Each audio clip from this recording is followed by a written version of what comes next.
き LINE 来たし、夜中なんですけど、さっき LINE が来て、もうご飯も作ってたし、なんなら帰ってくるの待ってたし、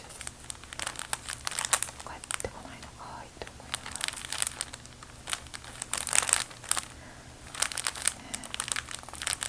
前から言ってたっけって聞いたら、いや言ってないって、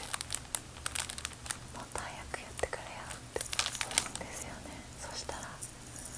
ご飯作らないし、適当でいいから自分だけだったらね、ちょっと楽できたのになって思っちゃったね。そんな風に思ったらダメなのかなと思うけど、ちょっとでも楽をしたい、そんなツボなんです。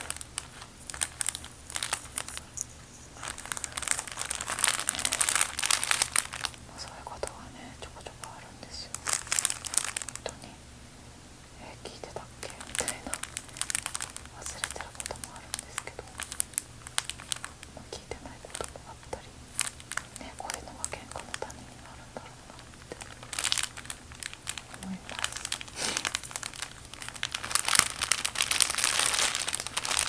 あと2月の上旬に引っ越しが決まって、もう今荷物まとめたりとか結構バタバタしてるんですけど、なかなか片付かないし、結構今回捨てるものも多いので、どうしようって感じですね。次の引っ越し先新居になったら、この音フェチ動画だけではなくて、購入品動画だったりとか、ルームツアーまではしないけど、ちょっともう顔出しはせず、そのまま今の状態で、普段の声で動画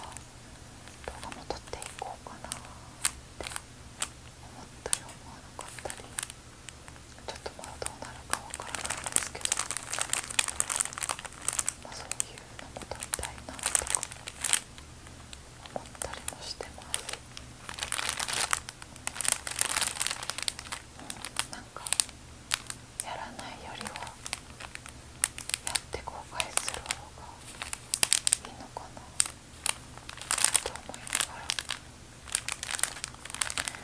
でも引っ越ししてどれぐらいでね落ち着くかはちょっとわからないので何とも言えないんですけどね。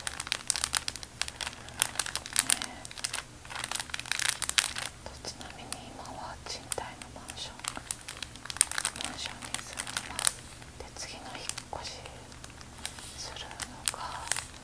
一軒家、2階建ての一軒家になる予定です。もうキッチンが広くなるのがすっごく嬉しいです。